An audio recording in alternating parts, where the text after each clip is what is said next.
On a gray November morning in 1937, when the world still spoke in treaties and uneasy ceasefires, workers laid the first steel keel of a ship that would become legend. The date, November 4, 1937, was quietly stamped into the ledger at the Kure Naval Arsenal, on the inland sea of Japan. There, under cranes and the measured clang of rivets, craftsmen began assembling what the Imperial Japanese Navy intended to be the ultimate expression of battleship design. Yamato, she was not built for peacetime parades. From her first plates she was conceived as an answer to the numerical and industrial advantages enjoyed by potential rivals.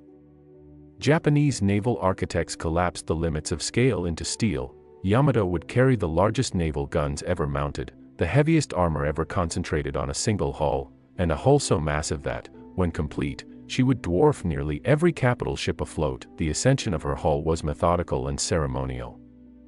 On August 8, 1940, in a slip that watched the sun rise over the Seto Inland Sea, Yamato was launched. Banners were muted. There was a sense of deliberate inevitability rather than triumph. For scholars and engineers, the launch was a spectacle of geometric power. Her three immense gun turrets, each housing three 46 cm, 18.1-inch, Type 94 guns, towered like cathedral spires. Each projectile weighed over 1,460 kilograms. The turrets themselves were behemoths, and the hydraulic and mechanical complexity of turning them, elevating them, and supplying guns with shells was a triumph of pre-war Japanese engineering. Her dimensions read like a manifesto. The ship measured roughly 263 meters in length, with a beam approaching 39 meters, and a draft that drew a world of water around her hull. Her design speed, about 27 knots, came from turbines that needed to push a full load displacement that would rise towards 73,000 long tons in wartime trim. Her armored belt, main turrets, and conning tower were layered in steel hundreds of millimeters thick. Every extra millimeter of protection was paid for with coal-black weight and the certainty that she would be difficult to stop if confronted by shellfire alone. Fitting out took months of painstaking work. Systems were installed, boilers fired and adjusted, and the vast magazines beneath the turrets were arranged with exacting ritual, storage, handling, rafts of cordite, and safety procedures so labyrinthine they might have been liturgies. The ship, in the months before her formal entry into service, became an island in itself, a floating city of stokers, technicians, and officers learning to inhabit the world's largest gun platform. On December 16, 1941, 10 days after the carrier strike on Pearl Harbor had plunged the Pacific into full-scale war, Yamato was commissioned into the Imperial Japanese Navy.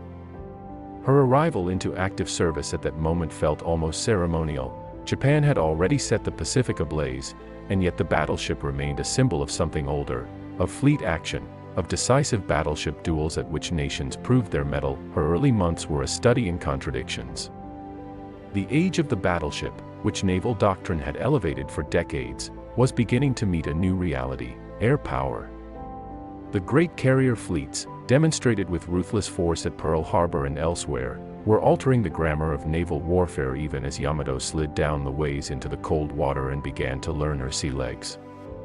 Admirals and lieutenants walked her decks, arguing quietly about doctrine. Some spoke of a decisive clash between great fleets, others whispered that the carrier and the airplane would reduce the battleship to an anachronism. Still, Yamato was used as Japan intended to use her, as a deterrent, a fleet centerpiece around which doctrine and pride could pivot. She joined the combined fleet's heavy units and provided a psychological weight out of proportion to any single mission. Her presence was a statement. Japan possessed a ship that could, on paper at least, outgun any other. Training cruises and shakedown exercises filled 1942. Squadrons drilled in gunnery routines that were as much ritual as rehearsal. The slow, ponderous cant of the main turrets, the coordinated handling of charges and shells, the human choreography that placed tons of ordnance into exacting alignment in minutes. Smaller caliber anti-aircraft mounts were mounted and upgraded as the year progressed, a tacit recognition that aircraft, not enemy battleships, were now the most likely threat. Yamato visited forward anchorages such as Truk and rotated through the major Japanese naval bases, escorting convoys and providing a floating headquarters when needed. She became a symbol around which supply convoys and scattered warships could organize. Yet in 1942 she was rarely committed to repeated surface engagements. Japan's operational needs and the emerging air-sea balance meant that her power was often reserved for the day when a decisive surface battle might occur. There were human stories under that plated armor. On board, petty officers taught sailors to climb the ladders that ran up and down the turrets' faces. The stokers who fed Yamato's boilers baked in the heat of the forward engine rooms. Their faces were the color of coal and resolve. In officers' messes, maps lay open and arguments about doctrine became, in time, arguments about survival. On quieter nights, men walked the deck and stared out at the phosphorescent wake, thinking of families left ashore, of impossible missions to come. The ship's band practiced, a small human concession to normalcy, while gunnery crews drilled in the thrum of machines. Through 1941 and into 1942 the world around Yamato changed with dizzying rapidity. The Imperial Navy expanded its operations across Southeast Asia and the Western Pacific. Islands that had been quiet became contested and then occupied. The Japanese Empire spread, and with it the logistical burden of defending what it had taken. Yamato's role, grand as it was on brochures and morale-raising leaflets, met the grinding arithmetic of supply lines and aerial reconnaissance. She was too valuable to expend needlessly. She was too large to hide, yet even as Yamato underwent final tweaks, the first signs that the strategic environment had shifted were unmistakable. At sea, aircraft from carriers and land bases ranged further and struck with a speed battleships could not match. In ports, commanders considered whether a gun that fired a 1,500 kilogram shell every minute could blunt an airborne torpedo or a dive bomber's bomb. The arguments were often sterile in the face of machines that could see farther and strike quicker. Still, when admiral staffers and senior officers spoke with foreign attachés or dared to let their voices be heard in wartime broadcasts, they spoke of Yamato in reverent tones. She was a national monument, a rolling bluff against foreign fleets. Her existence affected enemy planning in small but meaningful ways. Where she roamed, fleets hesitated. Allied strategists counted her displacement and her armament in intelligence reports. Yamato's very presence forced other commanders to calculate around the possibility of her involvement. By the end of 1942 the giant was seasoned but not yet tested in the kind of decisive battle for which she was built. She had become a repository for honor and a physical expression of Japan's naval doctrine. The conversation aboard her, between the youthful ensign who had recently joined and the gray-haired petty officer who had watched the ways of war shift, was one of waiting and preparation. The Pacific was changing. The war was not yet lost for Japan, but the balance had begun to tilt, and so Yamato sailed into 1943 as she had been born, magnificent, heavily armed, and ominously out of step with the age of air power. Men on deck still practiced the ancient cadence of seamanship, while the air above them carried a new kind of thunder. The giant had awakened. The sea would test whether her armor and guns could answer the sky. Part 2, Shadows over the Pacific, 1943 to 1944. The dawns of 1943 broke over a different Pacific. The Imperial Japanese Navy, once an unstoppable tide, was now strained by endless campaigns, fuel shortages, and the rising power of the American carrier fleets. Yet Yamato remained a secret and silent presence, a leviathan too precious to risk, and too proud to hide completely. She spent most of that year at Truk Lagoon, the fortress anchorage that served as Japan's forward base. There, she waited. Her decks shimmered under tropical heat, her anti-aircraft gunners drilled daily, and her crew, numbering over 2,500 men, grew restless. To them, she was more than a ship. She was the last guardian of the Empire's pride. Still, rumors whispered through her steel corridors, rumors that Japan's once dominant fleet was fading. Carrier after carrier had been lost, first at Midway in 1942, and later in the Solomons. Men aboard Yamato spoke quietly at night. If the carriers are gone, what are we waiting for? They will call us soon, another would say. When the time comes, the world will know Yamato's name. The floating fortress Admiral Isoroku Yamamoto, the visionary who had led the fleet into the Pacific War, was dead by April 1943, shot down by American fighters over Bougainville. His death shook the fleet. Yamato became both headquarters and sanctuary for the combined fleet's new commander, Admiral Mainichi Koga, who made her his flagship. Beneath the towering pagoda mast, strategy sessions unfolded day and night. Charts of the Solomon Islands, the Gilberts, and the Marshalls were spread across map tables while staff officers debated where Japan could still strike. Koga was methodical, but the tide of war was running too fast. Allied codebreakers anticipated movements, and American air patrols prowled the skies like hawks. Yamato's might was immense, but she was chained to the sea, unable to contest aircraft she could not see. Her immense Type 94 main guns, the largest ever built, rarely fired in anger. Instead, they practiced. When fired during training, the shock wave shattered nearby glass, and fishermen miles away felt the rumble through their hulls. The crew was proud of their weapon, though few believed they would ever see her unleash all 9 guns in battle. A ship like this, one officer said quietly, was built for another age. Then we'll fight for that age, replied another. Even if we're the last ones who remember it. The storm approached in early 1944, the American advance across the Central Pacific accelerated. One by one, Japan's island bastions, Tarawa, Kwajalein, Eniwetok, fell under relentless air and naval bombardment. In February, Operation Hailstone struck Truk Lagoon. Over 2 days, waves of American carrier aircraft descended on the base like locusts. Yamato, at anchor, had been ordered away just days before the assault. Her departure spared her from destruction, but she returned to witness devastation. Burning ships and oil fires turned the lagoon black. The once invincible fortress had become a graveyard of masts and twisted hulls. The realization spread through her decks like a chill: Japan no longer controlled the Pacific. The seas that had once carried her fleets outward now carried death back to their shores. Transfer of the flag. By mid-1944, the combined fleet shifted headquarters to Yokosuka, and Yamato sailed home, her vast hull passing through waters now haunted by submarines.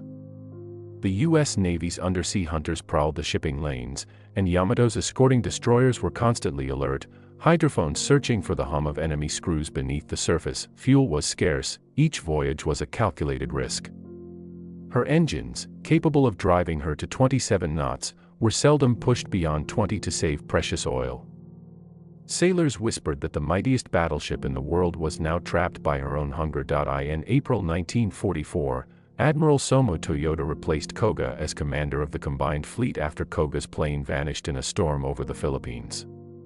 Toyoda was a man of traditional naval faith. He believed the war would be won or lost in one climactic surface engagement, the Kentai Kessen. For that, Yamato would be essential, but such battles belonged to history. The Americans no longer fought by the old rules. They struck from beyond the horizon, from the sky. The Battle of the Philippine Sea in June 1944, Yamato sailed as part of the massive Japanese fleet assembled to defend the Mariana Islands. Operation Ago was Japan's attempt to halt the American advance, and Yamato's guns were primed for the long-awaited decisive battle. The enemy came, not in ships but in clouds of aircraft. On June 19, in the skies over the Philippine Sea, American carrier pilots destroyed Japan's last great air arm in what became known as the Great Marianas Turkey Shoot. Over 300 Japanese aircraft were lost. The fleet's surface ships, including Yamato, never even saw the enemy. For the first time, the crew understood fully, the age of battleships was over. When the fleet limped home, silence hung in Yamato's wardrooms. Officers stared at their hands, calloused and weary. Some prayed. Others drank quietly beneath flickering lanterns. The ship's cook reported that fewer men came to dinner each night, not from shortage, but from shame. Still, the order came to prepare again. The enemy was advancing toward the Philippines, and Japan would make its final stand there. The Battle of Leyte Gulf, October 1944. The largest naval battle in history began. Operation Shogo, Japan's last major naval operation, divided its remaining forces into 4 task groups. Yamato, under Vice Admiral Takeo Kurita, formed the core of the center force, along with her sister ship Musashi and other heavy cruisers and destroyers. They sailed through the Sibuyan Sea, where American aircraft swarmed them in relentless waves. On October 24, the sky turned black with bombers. Musashi, Yamato's twin, absorbed dozens of bomb and torpedo hits before capsizing beneath the waves. Yamato herself took near misses, columns of water rising high enough to drench her bridge, but her massive armor held. The next day, Kurita's force encountered a small American escort group off Samar. What followed was chaos, the Battle off Samar. Japanese battleships, including Yamato, found themselves firing on tiny American destroyers and escort carriers that fought back with suicidal courage. Smoke, confusion, and torpedoes filled the sea. Yamato fired her 18-inch guns in anger for the first and only time in her career, hurling 3,200-pound shells that turned the ocean into boiling craters. But despite their firepower, the Japanese turned away. Confusion, communications breakdowns, and fear of American carrier reinforcements forced Kurita to withdraw. The chance for Japan's final decisive surface victory was gone forever. Returned to Japan when Yamato returned to Brunei, and later to Kure, the mood aboard was that of survivors, not victors. More than half the fleet that had sailed with her was gone. The Empire's outer defenses were collapsing.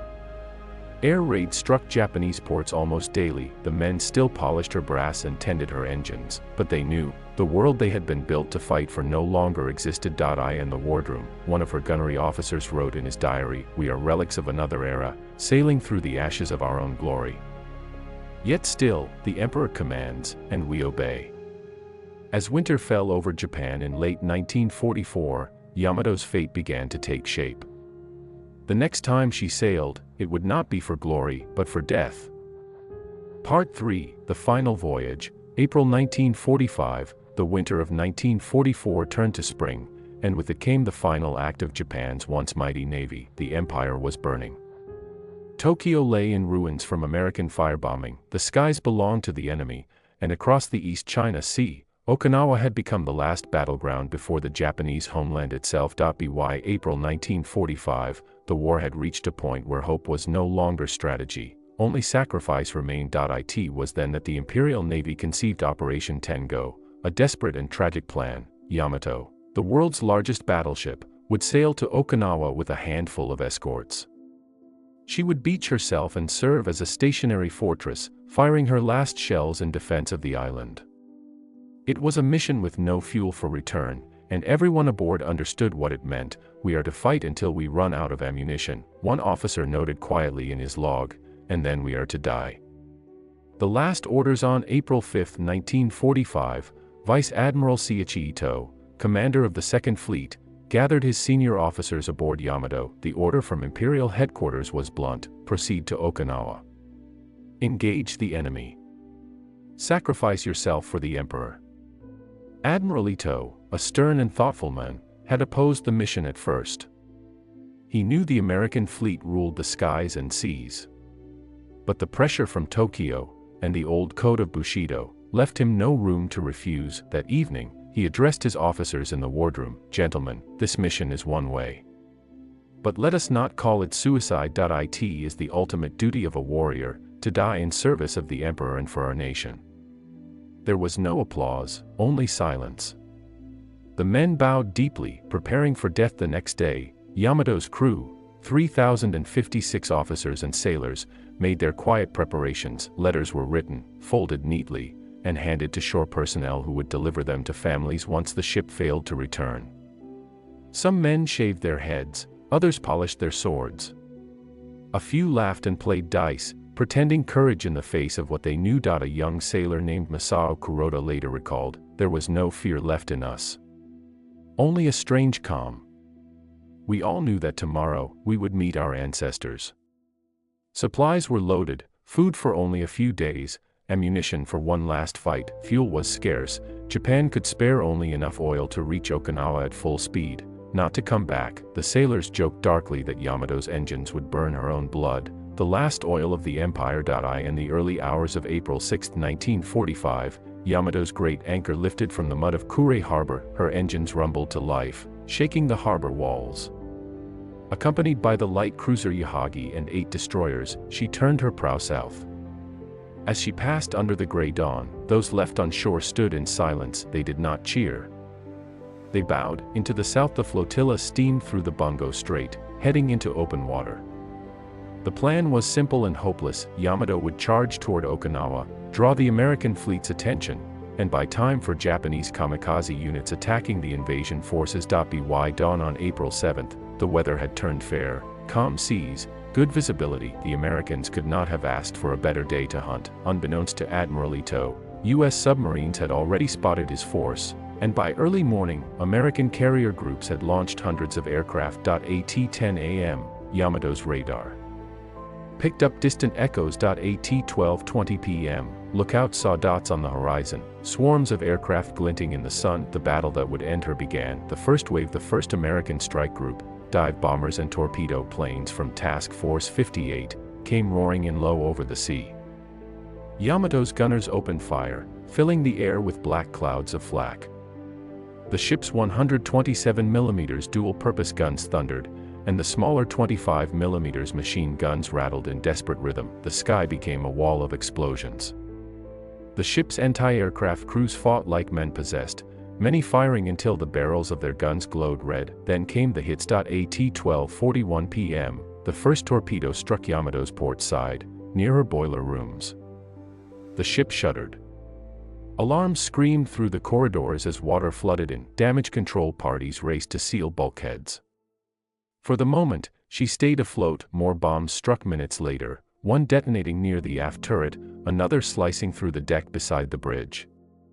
Flames rose, smoke poured out, and sailors dragged the wounded through corridors filled with steam and fire. Admiral Ito stood calmly on the bridge, binoculars in hand. "Continue firing," he said. "Do not let them come close." The second wave. At 1 p.m., the second wave hit. More than 150 American aircraft attacked from all directions, Avengers, Helldivers, and Corsairs screaming through the sky. Torpedoes churned the sea white as they raced toward the battleship. One after another, they slammed into Yamato's sides, port, starboard, midships. The mighty armor belt that once seemed invincible now cracked under the onslaught. The ship began to list heavily to port. Inside, ammunition began to cook off. The radio room transmitted her final coded message: "Enemy aircraft attacking. We are under heavy fire. Situation critical." The destroyers Asashimo and Kasumi tried to shield her with anti-aircraft fire, but they too were burning. Yahagi had already been struck and was sinking by the stern. The air above Yamato was a storm of flame, smoke, and screaming engines. Bombs fell like rain, each explosion shaking the giant's soul. The final minutes. By 2 p.m., Yamato was listing more than 20 degrees. Her speed dropped to a crawl. Damage control was impossible. Power failed, pumps stopped, and fires spread uncontrolled. Admiral Ito knew it was over. He ordered the crew to abandon ship. Many refused. "This is Yamato," shouted one officer. "We will not leave her." At 2:20 p.m., a massive internal explosion ripped through the ship. It was the forward magazines, 1,000 tons of shells and powder detonating at once. The blast tore Yamato in half. A column of fire and smoke rose over 6,000 meters into the sky, visible for hundreds of miles. In that instant, more than 3,000 men died. Only 269 survived, pulled from oil-slicked seas by destroyers. Hours later, Admiral Ito, his uniform neat and sword at his side, was last seen standing on the bridge as the ship capsized. He refused to leave. The time was 2:23 p.m., April 7, 1945. The greatest battleship ever built slipped beneath the waves, the end of an era written in fire. Part 4, The Sea of Fire, Aftermath and Legacy. When the sea finally closed over Yamato, it did so with the slow, mournful weight of history. The thunder of her final explosion rolled across the East China Sea, echoing through the clouds long after her hull had vanished. A pillar of smoke, black, oily, and immense, climbed toward heaven, marking the grave of more than 3,000 men and the end of the Imperial Japanese Navy's dream of naval supremacy. 4 hours, wreckage drifted, twisted steel, lifeboats, fragments of deck, and bodies floating amid burning oil. American pilots circling above later described the sight as a volcano erupting from the sea. To them, it was the annihilation of a symbol. To Japan, it was the death of a myth. Survivors in the water amid the debris, a few men clung to life. The destroyers Fuyuzuki, Yukikaze, and Hamikaze, themselves scarred and battered, turned back to rescue survivors. Out of more than 3,000 souls, only 269 were pulled from the water. One of them, Petty Officer Katsumi Yoshida, would later recall, "The sky was full of smoke and the smell of burning fuel. The water burned our skin. I saw pieces of Yamato everywhere, her steel, her guns, her people. She was gone. The sea had taken everything." Others floated for hours before being found, delirious, their eyes red from salt and oil. Some refused rescue, clutching debris and crying out for their ship. One young sailor reportedly whispered, "If the Yamato is gone, I cannot return home." When they were finally taken aboard the escorts, the survivors sat in stunned silence. No one spoke of victory. No one dared meet the eyes of the officers. The Emperor's silence. News of Yamato's loss reached Tokyo days later. The report was simple and stark: Battleship Yamato, lost in action off Okinawa. Cause: enemy air attack. Majority of crew perished. There was no ceremony, no public mourning. The Imperial Navy, already shattered, could not afford to show the people the scale of its defeat. Yamato's fate was whispered in barracks and tea houses, her name spoken in quiet reverence and shame. Even Emperor Hirohito, upon receiving the report, was said to have fallen silent for a long time before murmuring only, "Is that so?" Yamato, too. The loss marked the final gasp of Japan's surface fleet. In the months that followed, the remnants of the Imperial Navy were confined to their harbors, destroyed by bombing or scuttled before surrender. The sea that had once been Japan's protector had become its grave. The end of the battleship era for the world. Yamato's sinking symbolized more than the fall of a single ship, it marked the end of an age. The age of steel giants, when nations built floating fortresses to prove their power, was over. No battleship would ever again decide a war. Air power, carriers, and submarines now ruled the oceans. Yamato's death was not just Japan's tragedy, it was the final punctuation in the long sentence of battleship warfare that had begun at Tsushima in 1905. American sailors who saw her explosion from afar felt a strange mixture of awe and respect. One pilot, Lieutenant Nathan Green, later said, "She went down fighting harder than anything I've ever seen. If I hadn't known she was the enemy, I'd have saluted her." The memory that remained after Japan's surrender in August 1945, the survivors of Yamato returned to a homeland in ruins. Some hid their service records, ashamed of having lived when their comrades had died. Others gathered every April to remember. For years, few outside Japan knew the details of her final voyage. It was not until the 1970s, when divers found fragments of her hull and gun barrels resting 340 meters below the East China Sea, that the world began to rediscover the ship's story. Rusted and broken though she was, her steel still radiated a strange majesty. In 2005, Japan released the film Otakatachi no Yamato, Men of the Yamato, reigniting national memory. The movie depicted her final mission through the eyes of her young crew, and in theaters across the country, audiences wept. At Kure, the port where she had been born, a museum now stands in her honor, the Yamato Museum. Inside rests a 1/10 scale model of the battleship, nearly 26 meters long. Her nameplate gleams beneath soft light, and visitors walk quietly beneath it. Old sailors come there sometimes, dressed in worn uniforms, to bow before the model and whisper prayers. To them, she is not just a ship, but a memory of youth, of duty, and of the terrible beauty of loyalty. Legacy. More than 8 decades after her keel was laid, Yamato's story endures as both a technical marvel and a moral reflection. She embodied the pinnacle of battleship engineering, yet also the futility of pride and war. Her death showed that courage cannot stand against progress, that honor alone cannot overcome overwhelming odds. But it also proved that even in defeat, there can be dignity. The sea around her final resting place, roughly 200 kilometers southwest of Kyushu, is now calm. Fishermen occasionally report strange echoes on sonar, as if something massive still sleeps beneath. They call it Yamato's shadow. Every April 7th, at 2:23 p.m., the time of her explosion, a small ceremony is held aboard Japan's modern destroyers. The crews stand at attention, facing the sea, and a single bell tolls. It rings not for victory, but for remembrance, may we never build another Yamato, one officer once said, for we have learned what it costs to worship steel. And so the great ship rests, not as a symbol of war, but as a monument to the men who sailed into the sea of fire, knowing they would never return.